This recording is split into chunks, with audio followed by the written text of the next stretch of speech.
الرحمن الرحيم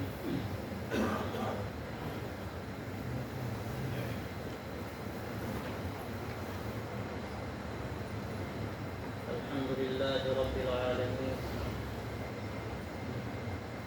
والصلاة والسلام على سيد المرسلين وخاتم النبيين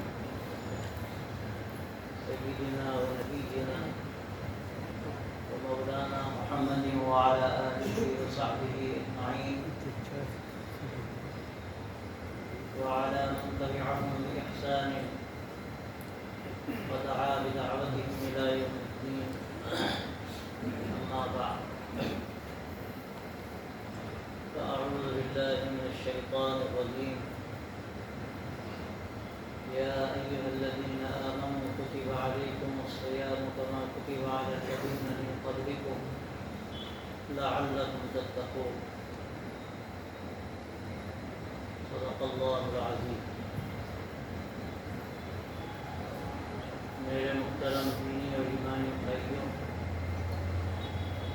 یہ ہم سب کے لیے بڑے شرف کی بات ہے اور اللہ کا ہم پر احسان کہ اس نے رمضان کا مبارک مہینہ ہمیں نصیب فرمایا انشاءاللہ۔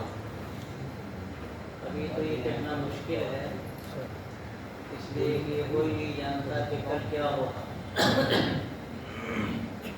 یہ بھی کوئی نہیں جانتا کہ ہم رمضان تک پہنچیں گے کہ نہیں پہنچیں گے، لیکن اللہ کے نبی صلی اللہ علیہ وسلم کی یہ دعا مقبول ہے کہ آپ صلی اللہ علیہ وسلم جب رجب کا چاند دیکھتے تھے تو دعا پڑھتے تھے کہ اللہم بارک لنا فی رجب و شعبان وبلغنا رمضان، اے اللہ رجب و شعبان میں برکت دے اور ہم کو رمضان تک پہنچا دے۔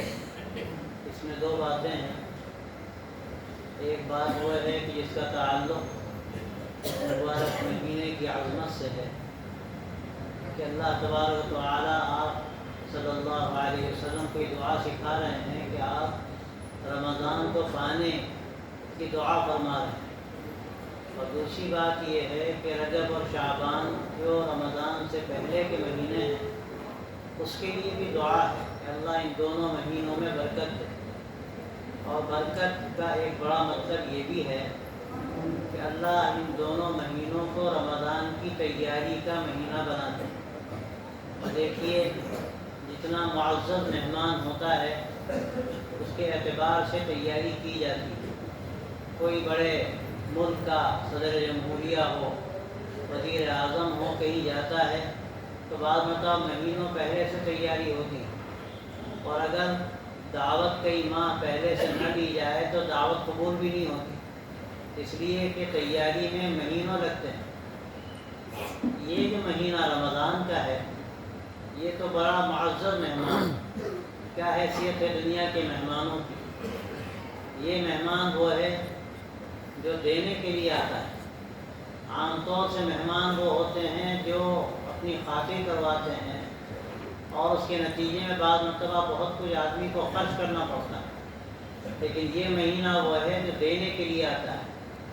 اور دوسری بات یہ کہ دونوں کی تیاری میں بڑا فرق ہے، جو تیاری کسی دنیا کے مہمان کی ہوتی ہے وہ کھانے پینے کی ہوتی ہے، فرش فروش کی ہوتی ہے، جہاں ان کو رہنا ہو وہاں اس کو آراستہ کیا جاتا ہے، لیکن رمضان کی جو تیاری ہے وہ سحری افطاری کی تیاری نہیں ہے۔ ہم عام طور سے یہ سمجھتے ہیں کہ تیاری سحری اور افطاری کی ہے، ہمیں اس کے لیے پہلے سے سامان خرید لینا چاہیے، لیکن یہ وہ مادی تیاری نہیں ہے، یہ تیاری معنوی ہے۔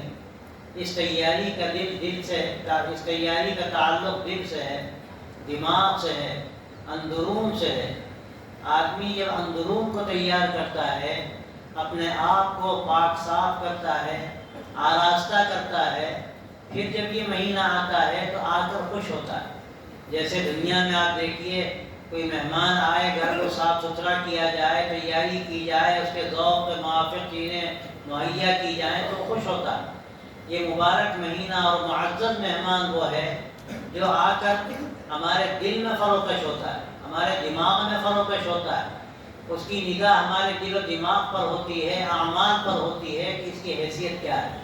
اب اگر خدا نخواستہ ہم نے دل کو تیار نہیں کیا، اپنے دماغ کو آراستہ نہیں کیا، اپنے اعمال کو درست نہیں کیا، کوئی مہینہ آتا ہے تو اس سے ناراض ہوتا ہے، اس کو گویا ٹھہرنے کی جگہ نہیں ملتی، وہ کسی دوسرے کا دل دیکھتا ہے، کسی دوسرے کا دماغ دیکھتا ہے، اور جہاں تیاری پاتا ہے وہاں فروکش ہوتا ہے، اور جہاں وہ پوری اپنی رضامندی کے ساتھ فروکش ہوتا ہے تو وہاں وہ دیکھ کر جاتا ہے۔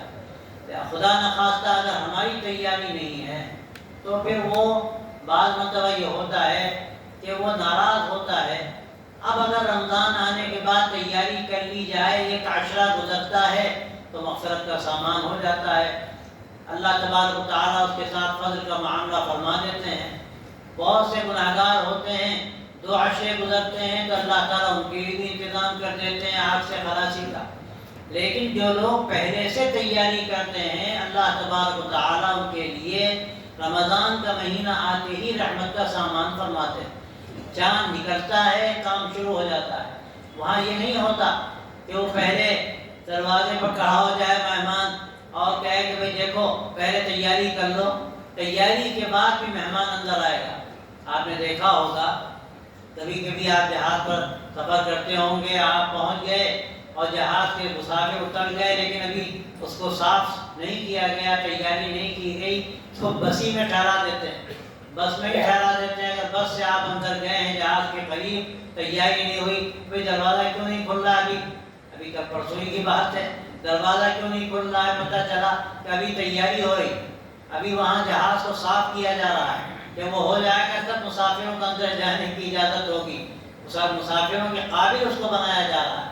تو اگر رمضان کا مہینہ آ گیا اور اس نے دیکھا کہ ابھی سے اس قابل نہیں ہے یہ، اب اگر آپ کو احساس پیدا ہو گیا، آپ نے روزے رکھے، آپ نے تلاوت کی، آپ نے ایثار کیا، آپ نے غمگساری کی، آپ نے لوگوں کے ساتھ سلوک کیا، تو ایک عشرہ گزرتا ہے، ایک عشرہ گزرنے کے بعد اللہ تعالیٰ کا فیصلہ ہو جاتا ہے مغفرت کا، اور پھر رمضان سے گویا کہ ایک کنیکشن سا ہو جاتا ہے، اور وہ رمضان کا مہینہ فروکش ہو جاتا ہے۔ لیکن جب تک اس قابل نہیں ہوتے وہ فروکش نہیں ہوتا۔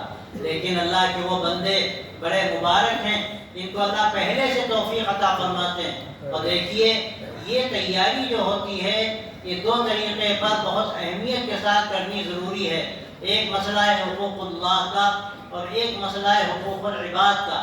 جو اللہ کے حقوق ہیں ان کا مسئلہ بھی بہت اہم ہے، لیکن اللہ سے ڈائریکٹ جو کنیکشن ہے بندے کا وہ ایسا کنیکشن ہے، ایسا تعلق ہے کہ کبھی کبھی لمحوں میں کام ہو جاتا ہے، کبھی کبھی لمحوں میں کام ہو جاتا ہے۔ آدمی کیسے ہی گناہگار ہو، اس نے کیسی غلطیاں کی ہوں، لیکن اگر اللہ کی بارگاہ میں رجوع ہو جائے، اللہ کے سامنے اپنا سر رکھ دے شرمندگی کے ساتھ اور اپنے آنکھوں سے آنسو بہائے، تو اللہ تبارک و تعالیٰ کیا بعید ہے کہ منٹوں میں اس کے لیے ایسی مغفرت کا فیصلہ کر دے کہ رمضان کا مہینہ آئے تو صاف ستھرا وہ رمضان کے سامنے ایسا آ جائے کہ اس کو اندر آنے میں ذرا بھی تردد نہ ہو۔ یہ بندوں کا حق جو ہے یہ بڑا نازک ہے۔ اللہ کے حق کا مسئلہ تو قدرے آسان ہے، اس کی اہمیت بہت زیادہ ہے، لیکن مسئلہ آسان ہے، اس لیے آسان ہے کہ نحن اقرب الیہ من حبل الورید، یہ قرآن مجید کہتا ہے۔ اللہ تبارک و تعالیٰ ارشاد فرماتے ہیں کہ ہم تو شہرت سے زیادہ قریب ہے بندے سے، لیکن احساس بھی تو ہو، ہمیں اس کا خیال بھی تو ہو کہ اللہ تعالیٰ ہم سے کتنا قریب ہے۔ ہم نے اپنی بدعمالیوں سے ایسی دوریوں کے سامان کر لیے کہ ہمیں اس کا احساس نہیں ہوتا، لیکن جس لمحے یہ احساس پیدا ہوتا ہے اور آدمی اللہ کی بارگاہ میں اپنی جبین نیاز کو خم کرتا ہے اور اپنی پیشانی کو سجدے میں گرا دیتا ہے، زمین پر رکھ دیتا ہے اور اللہ کی بارگاہ میں حاضر ہو جاتا ہے، اللہ تعالیٰ قبول کر لیتے ہیں۔ مسئلہ بندوں کا بڑا پیچیدہ ہے۔ بندوں کا مسئلہ یہ ہے، حدیثوں میں آتا ہے اگر بندوں کا حق ادا نہیں کیا تو اللہ تبارک و تعالیٰ اس وقت تک معافی نہیں کرتے جب تک کہ وہ حق ادا نہ کیا جائے۔ تو اب رمضان کے مہینے آنے سے پہلے ایک بہت بڑی ہم پر ذمہ داری ہے۔ رمضان کا مہینہ کب ہم سے راضی ہوگا؟ تو کب پہلے ہی مرحلے سے اللہ کی طرف سے رحمتوں کا نزول ہوگا، کہ اب ہم پہلے سے تیاری کریں، اور میں نے عرض کیا کہ تیاری دو طریقے پر ہے۔ اللہ کے حقوق کا مسئلہ تو قدرے آسان ہے، لیکن بندوں کے حقوق کا مسئلہ نازک ہے، وہ 2 منٹ کا کام نہیں ہے، ہو سکتا ہے 2 4 5 دن کا کام بھی نہ ہو۔ ہم نے وراثت تقسیم نہیں کی شریعت کے مطابق، کسی کے ماں کا باپ کا انتقال ہوا، ماں کا انتقال ہوا، اب وراثت کا مسئلہ بڑا اہم ہے۔ اگر شریعت کے مطابق وراثت تقسیم نہیں کی گئی اور کسی نے زیادہ لیا، کسی کو کم دیا، تو یاد رکھیے اس نے حرام کھایا، اس نے حق ادا نہیں کیا جو حق اللہ دے چکا۔ قرآن مجید میں وراثت تقسیم کر دی گئی اللہ کی طرف سے، اور حقوق بیان کر دیے گئے۔ ہمارا کیا کام ہے؟ ہمارا کام یہ ہے کہ ہم ادائیگی کریں، ہمارا کام یہ ہے کہ جس کا جو حق ہمارے ذمے ہے ہم وہ حق ادا کریں۔ اگر خدا نخواستہ ابھی تک ہم نے بہن کو حق نہیں دیا، اپنے چھوٹے بھائی کو اگر خدا نخواستہ ابھی تک ہم نے پورا حق نہیں دیا، تو ہمیں توبہ کرنا چاہیے اللہ کی بارگاہ میں، اور پہلا مرحلہ رمضان کے آنے سے پہلے یہ ہونا چاہیے کہ ہم حق ادا کر دیں، تاکہ رمضان کا مہینہ آئے تو ہمارے اندر کی صفائی کو دیکھ کر خوش ہو جائے۔ ہمیں سب سے پہلے جو حقوق بندوں کے ہیں وہ ادا کرنے ہیں۔ ایک مسئلہ اہم وراثت کا ہے۔ دوسرا اہم مسئلہ یہ ہے کہ مشترک کاروبار ہوتے ہیں، تو اس میں کبھی کبھی ایسا ہوتا ہے کہ ایک آدمی زیادہ حق لے لیتا ہے، جو حق برابر ہے، برابری سے حق ادا نہیں ہوتا، تو اس کا نتیجہ یہ ہے کہ آدمی دوسرے کا حق مارتا ہے، اور یہ حق اس کے ذمے جب رہ جاتا ہے تو یہ وہ گناہ ہے جو اللہ معاف نہیں کرتا، یہ وہ گناہ ہے جو اللہ معاف نہیں کرتا۔ اور یہ حدیث میں آتا ہے کہ بندہ جب اللہ کی بارگاہ میں حاضر ہوگا تو کیا ہوگا؟ حدیث میں آتا ہے، آپ نے پوچھا صحابہ سے، بتاؤ مفلس اور کنگال کون ہے؟ صحابہ نے عرض کیا اللہ کے رسول، جس کے پاس روپیہ پیسہ نہ ہو اس کو ہم کنگال سمجھتے ہیں۔ آپ نے فرمایا کہ نہیں، کنگال وہ ہے کہ جو اس حال میں اللہ کی بارگاہ میں حاضر ہو، اس کے پاس روزے ہیں، اس کے پاس نمازیں ہیں، اس کے پاس خیرات ہیں، اس کے پاس بڑے اچھے اچھے خیر کے کام ہیں، لیکن کسی کا حق مارا، کسی کو تکلیف دی، کسی کو اس نے ستایا اور پریشان کیا، وہ سارے دعوے دار کل قیامت میں آئیں گے، اور کیا ہوگا یہ کہ جن لوگوں کا اس نے حق مارا ہے ان لوگوں کو اس کی نیکیاں دے دی جائیں گی۔ دنیا میں جب حق ادا نہیں کیا، کل قیامت میں حق دلوایا جائے گا۔ یہاں تک بعض روایتوں میں آتا ہے اللہ تبارک و تعالیٰ کا قیامت میں جانوروں کو بھی جمع کرے، اور جس سینگ والی بکری نے بے سینگ والی بکری کو مارا ہے، اللہ اس کو وہاں زندہ کر کے کہے گا بے سینگ والی بکری کو تو بھی اس کو مار، اور اس کے بعد سب کو فنا کے گھاٹ اتار دیا جائے۔ لیکن انسان کو اللہ تبارک و تعالیٰ وہاں فنا کے گھاٹ نہیں اتارے گا۔ اللہ کا فیصلہ ہے یہ کہ نیک لوگوں کو جنتوں میں اللہ پہنچا دے گا، اور برے لوگوں کو اللہ جہنم میں پہنچا دے گا، اس کا فیصلہ کر دے گا۔ لیکن جس کا حق اس کے ذمے رہ گیا، کل قیامت کے وہ سارے لوگ لائے جائیں گے، اور جب اس نے دنیا میں حق ادا نہیں کیا تو اللہ تبارک و تعالیٰ اس کی نیکیاں ان لوگوں کو دے دیں گے جس کا حق اس نے مارا ہے، اور جب وہ نیکیاں ختم ہو جائیں گی پھر کیا ہوگا؟ پھر یہ کہا جائے گا کہ اب ان لوگوں کی برائیاں جن کا حق اس نے مارا ہے اس کے سر لا دی جائیں گی، اور آخری درجے کی بات یہ ہوگی کہ 1000 نیکیوں کے باوجود اور نماز کی پابندی کے باوجود اور خیرات کے باوجود اس کو جہنم رسید کر دیا جائے گا۔ اور یہ بات کہنے والے نے جو کہی عجیب و غریب بات ہے کہ وہ محروم تمنا کیوں نہ صبح آسماں دیکھے، وہ محروم تمنا کیوں نہ صبح آسماں دیکھے، کہ جو منزل و منزل اپنی محنت رائے گاہ دیکھے۔ سب کچھ کر کے گیا اللہ کی بارگاہ میں، لیکن بندوں کا حق اگر ادا نہیں کیا کہ سارے کام بیکار چلے جائے۔ تو میرے دوستوں، میرے بھائیوں، یہ جو دوسری تیاری ہے اس کی بڑی اہمیت ہے۔ ہم طے کریں، ہم سوچیں، ہم غور کریں، اپنا جائزہ لیں۔ ہم نے کہیں کسی کا حق تو نہیں مارا، ہمارے ذمے کسی کا حق تو نہیں، ہم نے قرض لے لیا، اب دے دیں گے، کب دے دیں گے؟ وہ ٹال رہا ہے، ٹال مٹول کر رہا ہے، ادائیگی نہیں کرتا۔ رمضان کا مہینہ آیا، اب اس کے اندر وہ ایسی گندگی غراضت گھسی ہوئی ہے، اس کی بدبو کے نتیجے میں رمضان اس کے ذہن و دماغ میں فروکش نہیں ہو سکتا، اس کو کہاں سے اللہ کی رحمتیں ملیں گی؟ ہم طے کریں، اگر کسی کا حق ہمارے ذمے ہے ہم انشاءاللہ حق کو ادا کریں۔ اسی طرح بہت سے مالی معاملات ہوتے ہیں میرے دوستوں، میرے بھائیوں، بعض مطلب ایسا ہوتا ہے بہت سی چیزیں ہمارے یہاں رائج ہو جاتی ہیں اور ہم نہیں جانتے کہ صحیح کیا ہے غلط کیا ہے۔ ہم نے بھی اپنے یہاں سنا بہت سے ایسے ڈاکو ہوتے ہیں، ڈاکہ ڈالتے ہیں، دوسرے کا حق مارتے ہیں، اور کیا کرتے ہیں؟ جو ڈاکہ ڈالا اس میں غریبوں کا حصہ لگاتے ہیں اور سمجھتے ہیں کہ ہمارا مال پاک ہو گیا۔ میرے دوستوں، میرے بھائیوں، یاد رکھیے ایک حبہ بھی حرام مال کا اگر آ گیا ہمارے اس مال کے تالاب میں، پورے تالاب کو نجس کر دینے کے لیے کافی ہے۔ آپ سب کچھ صدقہ کر دو لیکن تب بھی حق ادا اس لیے نہیں ہوگا کہ آپ نے جس کا حق مانا کیا اس کو ادا کیا، آپ نے غریبوں کو دے دیا، آپ نے سمجھا کہ آپ نے اپنا مال پاک کر لیا۔ آپ نے اپنا مال پاک نہیں کیا، آپ نے حق تلفی کی ہے۔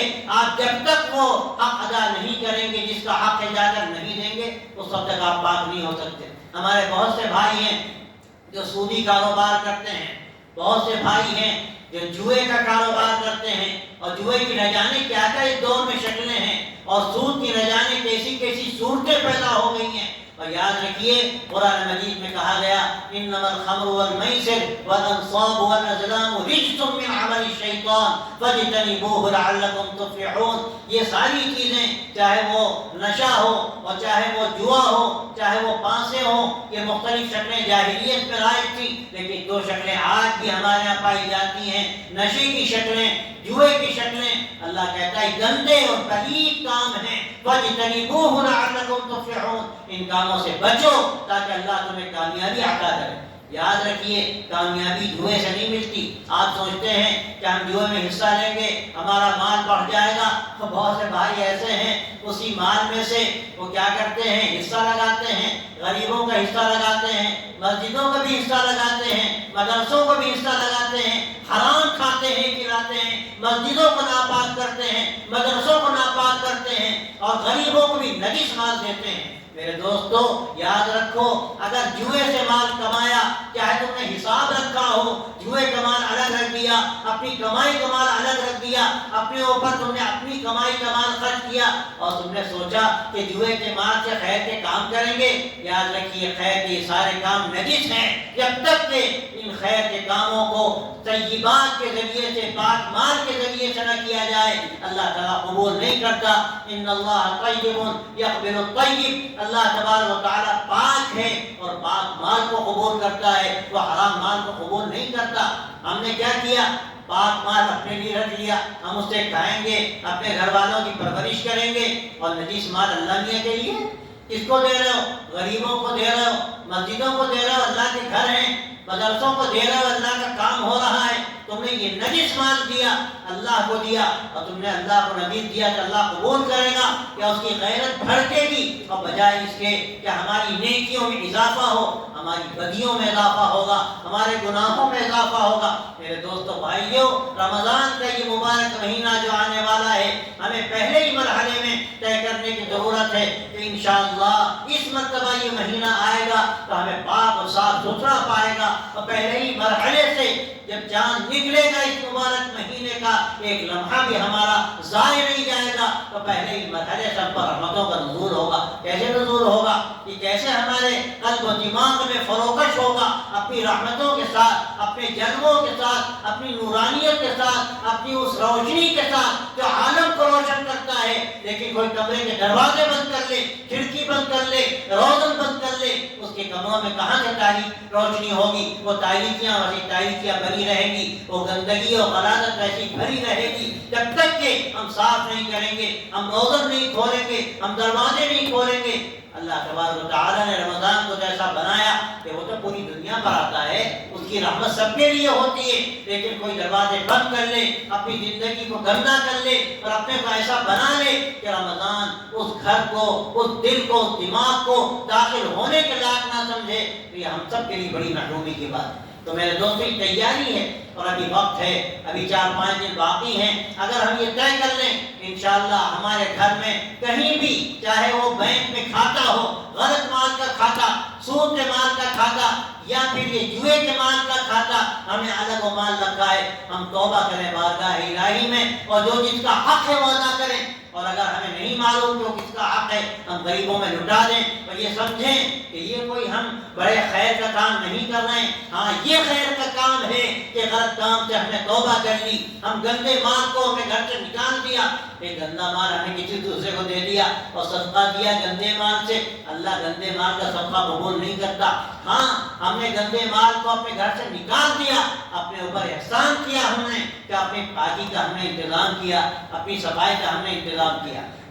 تو دوستوں اور بھائیوں, یہ دو طرح کی تیاریاں ہیں. ایک تو ہم سوچیں اور غور کریں اللہ کا کیا حق ہے جو ہم نے اب تک ادا نہیں کیا, ہم وہ حق ادا کریں. نمبر دو, ہم غور کریں کہ اللہ تبارک و تعالیٰ نے جو بندوں کے حقوق قرآن مجید میں اور حضور پاک علیہ السلام نے حدیثوں میں بیان کیے, وہ حقوق اگر خدا نہ خواستہ ہمارے دل میں ہم طے کریں کہ وہ حق ادا کرنا ہے. بہت آسان لوگوں نے سمجھ لیا, سودی کاروبار کرتے ہیں اور یہ بہت آسان ہے کہ بینکوں سے لون لیتے ہیں اور یہ لون جو لیتے ہیں وہ آسانی کے ساتھ سود دیتے ہیں. بہت سے ہمارے بھائی کیا سمجھتے ہیں کہ سود کا لینا حرام ہے, سود کا دینا حرام نہیں. ایک صاحب آئے ہمارے پاس, بیان عرفات کا پرچہ سامنے رکھا تھا, سود پہ مضمون تھا, وہ پڑھنے لگے اور دیندار نظر آتے تھے. پڑھنے کے بعد کہنے لگے مولوی صاحب آج پتہ چلا کہ سود کا دینا بھی حرام ہے. ہم نے کہا اللہ کے بندے, حضور پاک علیہ السلام نے ارشاد فرمایا کہ خدا کی لعنت ہے اس شخص پر جو سود لیتا ہے, سود دیتا ہے, سود کے کاروبار کو لکھتا ہے اور اس پر دو جو گواہ بننے والے ہیں, 5 طرح کے لوگوں پر اللہ کے نبی نے لعنت فرمائی اور اللہ تبارک و تعالیٰ کی لعنت کا تذکرہ فرمایا. میرے دوستو, اس لعنت کے مستحق ہو کر کہاں جائیں گے؟ اور سود تو ایسی لعنت ہے کہ قرآن مجید میں کہا گیا, قرآن مجید میں کہا گیا کہ فَإِن لَمْ تَفْعَلُوا فَأْذَنُوا بِحَرْبٍ مِّنَ اللَّهِ وَرَسُولِهِ, کہ اگر تم باز نہیں آتے تو اللہ اس کے رسول سے جنگ کے لیے تیار ہو جاؤ. اللہ اس کے رسول سے جنگ کے لیے تیار ہو جاؤ. اللہ اور رسول سے جنگ کر کے کہاں رہیں گے؟ میں تو صاف کہتا ہوں میرے دوستو, آج ہم حالات سے دو چار ہیں ساری دنیا میں, اس ملک میں, وہ ہمارے ہاتھوں کھودے ہوئے گڑھے ہیں, ہمارے ہاتھوں کھودے ہوئے گڑھے ہیں جن گڑھوں میں ہم گر رہے ہیں. میرے دوستو, ہم آج طے کریں, ہم انشاءاللہ ان گڑھوں کو پاٹیں گے, ہم ان غلطیوں سے توبہ کریں گے اور یہاں سے یہ طے کر کے جائیں گے کہ رمضان کا مبارک مہینہ آج ایک نئی زندگی ہمیں دے گا, ایک نئی تیاری اور نئے حوصلے کے ساتھ انشاءاللہ ہم اس مہینے میں قدم رکھیں گے. آپ دیکھیں گے کہ دنیا کیسی گلزار بن جاتی ہے ہمارے لیے. میں تو کہتا ہوں ہم کوستے ہیں حکومتوں کو, ہم کوستے ہیں بڑی بڑی طاقتوں کو, امریکہ نے یہ کیا, اسرائیل نے یہ کیا, حکومت نے یہ کیا. میں کہتا ہوں کہ ہم نے کیا کیا, ہم نے کیا کیا؟ قرآن مجید کیا کہتا ہے؟ یہ مصیبتیں تمہارے ہاتھوں کی لائی ہوئی, یہ تمہاری مصیبتیں تمہارے ہاتھوں کی لائی. ظہر الفساد فی البر والبحر بما کسبت ایدی الناس, خشکی اور تری میں جو کرپشن پھیل گیا ہے, جو بگاڑ پھیل گیا ہے, لوگوں کے کرتوتوں کا نتیجہ ہے. اور اللہ نے ایک جگہ یہاں تک فرمایا کہ ہم یہ چھوٹی چھوٹی مصیبتیں ڈالتے ہیں, وَلَنُذِيقَنَّهُم مِّنْ عَذَابٍ أَدْنَىٰ دُونَ الْعَذَابِ الْأَكْبَرِ لَعَلَّهُمْ يَرْجِعُونَ. آخرت کے بڑے عذاب سے پہلے یہ چھوٹی چھوٹی مصیبتیں لاتے ہیں تاکہ ہم پلٹیں, تاکہ توبہ کی توفیق ہو ہم کو. لیکن میں آپ سے پوچھتا ہوں کہ لاک ڈاؤن کا جو زمانہ گزرا, ایک مصیبت آئی تمام دنیا پر, اور سب سے بڑھ کر اگر کسی کے اندر احساس ہوتا اور بیداری پیدا ہوتی تو ہم مسلمان تھے. لیکن میں سوال کرتا ہوں, کیا مسلمانوں میں کوئی احساس پیدا ہوا؟ کیا ہماری زندگی میں کوئی تبدیلی پیدا ہوئی؟ ہماری شادیوں میں وہی فضول خرچیاں اور ہمارے تمام کاموں میں وہی غیر دینی چیزیں, اور ذرا بھی اس کا احساس نہیں کہ اللہ تبارک و تعالیٰ نے ہمیں کس کی امت میں پیدا کیا اور کیا ہماری ذمہ داری تھی کہ اپنے اخلاق سے ایک نمونہ ہم پیش کرتے دنیا کے سامنے. وہی زندگی ہے جو تھی, وہی روز و شب ہے جو تھے. ہمارے پڑوس میں کوئی بھوکا ہے, کوئی ننگا ہے, ہمارے پڑوس میں بچیاں بیٹھی ہیں جن کی شادی کا انتظام نہیں ہوتا. ہم آسانی سے 1 کروڑ روپے اور 2 کروڑ روپے اپنی شادیوں میں خرچ کرتے ہیں اور ہم سمجھتے ہیں کہ ہم نے کمایا, یہ ہمارا مال ہے. اللہ کے بندو, اللہ کہتا ہے وَآتُوهُم مِّن مَّالِ اللَّهِ الَّذِي آتَاكُمْ, ان کو دو جو بیچارے ضرورت مند ہیں, اللہ کے مال میں سے دو جو اللہ نے تمہیں دیا. تمہارا مال کہاں سے آ گیا؟ تم نے کہاں سے کما لیا؟ دیکھ لو حالت کیا ہے لوگوں کی جو لوگ محنت کرتے ہیں. اگر اللہ تبارک و تعالیٰ نہیں چاہتا اس کا کیا نتیجہ ہوتا ہے؟ ساری محنتیں ضائع ہو جاتی ہیں. اللہ کا فیصلہ ہوتا ہے, کوئی زمین پر ہاتھ رکھ کے, مٹی پہ ہاتھ رکھ کے, مٹی سونا بن جاتی ہے. کون ہے دینے والا؟ کہ مال تمہارا کہاں سے ہوا؟ یہ تو اللہ کا مال ہے جو اللہ نے تمہیں دیا. اللہ کے بندے جو محتاج ہیں, ان کا حال اس وقت یہ ہے کہ جو حدیث میں آتا ہے, میں اکثر یہ بات عرض کر رہا ہوں کہ کاد الفقر ان یکون کفرا, فقر کبھی ایسا ہو جاتا ہے آدمی پریشانی میں اس حد تک گر جاتا ہے کہ کفر تک پہنچ جاتا ہے۔ آج ایسے لوگ ٹہل رہے ہیں ایمان کا سودا کرنے والے مسلمان گھروں میں جا کر ان کو گویا کہ وہ دعوت دیتے ہیں، اور بعض مرتبہ ایسا ہوتا ہے کہ پریشانی نہ جانے انسان کو کہاں سے کہاں پہنچا دیتی ہے۔ کس کی ذمہ داری ہے؟ یہ ذمہ داری اہل ثروت کی ہے، یہ ذمہ داری ان لوگوں کی ہے جو اپنی شادیوں میں فضول خرچیاں کرتے ہیں، جو بے ضرورت خرچ کرتے ہیں دنیا کے 10 کاموں میں عیش و عشرت کے لیے، اور ایمان جا رہا ہے پڑوس میں، اس کا ہم کو خیال نہیں ہوتا۔ میرے دوستو، یہ بھی فریضہ ہے کہ مت سمجھنا کہ زکوٰۃ تم نے دے دی تو حق ادا کر دیا، ابھی اور بھی حقوق ہیں جو تمہارے ذمے ہیں۔ اگر یہ حقوق ادا نہ کیے گئے تو کل اللہ تبارک و تعالیٰ کی بارگاہ میں ہمارے بارے میں ہم سے سوال ہوگا، ہم سے پوچھا جائے گا۔ تو دوستو، یہ بھی تیاری ہم طے کریں، ہم یہاں انشاءاللہ رمضان کے آنے سے پہلے اپنی زندگی کو بدلیں گے۔ غلط جو ہم خرچ کرتے ہیں، غلط طریقوں پر جو ہم اپنے کاروبار کو کرتے ہیں، یعنی غلط طریقے پر کماتے ہیں اور اس کے علاوہ غلط طریقے پر خرچ کرتے ہیں، حدیث میں آتا ہے یہ بھی پوچھا جائے گا کہاں سے کمایا، اور یہ بھی پوچھا جائے گا کہ کہاں خرچ کیا۔ یہ مت سمجھنا کہ ہم نے کما لیا تو ہم مالک ہیں، اللہ مالک ہے، اللہ تمہارا بھی مالک ہے، اللہ تمہارے جسموں کا بھی مالک ہے، اللہ تمہاری طاقتوں کا بھی مالک ہے۔ اگر خدا نہ خواستہ تم نے اس مال کا غلط استعمال کیا تو یاد رکھو اللہ پکڑے گا۔ اسی طرح جسم کا بھی غلط استعمال کیا تو اس پر بھی گرفت ہو۔ میرے دوستوں، میرے بھائیوں، اگر رمضان سے پہلے اپنا جائزہ لے لیا جائے کہ ہم کتنے پانی میں ہیں اور ہم سے کہاں کہاں غلطیاں ہو رہی ہیں، تو انشاءاللہ رمضان آئے گا تو ہمیں دینے کے لیے آئے گا، اور اس کا جو دینے والا عمل ہے رمضان کا چاند نکلتے ہی انشاءاللہ شروع ہو جائے گا۔ ہم کتنا لیں گے اللہ تبارک و تعالیٰ ہمارے خزانے کو بھر دے گا، لیکن یہ جب ہوگا جب پہلے سے تیاری کریں۔ ایک بات یہ، اور دوسری بات یہ ہے میں آپ سے عرض کرنا چاہتا ہوں کہ رمضان کا مہینہ تربیت کا ہے۔ رمضان کا مہینہ ایک گویا کہ تیاری کا مہینہ ہے، اور یہ ایسی تیاری ہے کہ اگر ہم صحیح طریقے پر رمضان کو گزار لیں تو یہ ہمیں ایسا سماج دیتا ہے، ایسا بنا دیتا ہے کہ پورا سال کم از کم اس کے اثرات رہتے ہیں۔ اللہ تعالیٰ نے قرآن میں یہی بات ارشاد فرمائی جو آیت میں نے آپ کے سامنے پڑھی، اللہ نے روزے فرض کیے، ایمان والو اللہ نے تم پر روزے فرض کیے جیسے تم سے پہلے لوگوں پر فرض کیے۔ کیوں فرض کیے؟ لعلکم تتقون، تاکہ تمہارے اندر تقوی کی زندگی آ جائے، تاکہ تمہارے اندر تقوی کا مزاج پیدا ہو جائے۔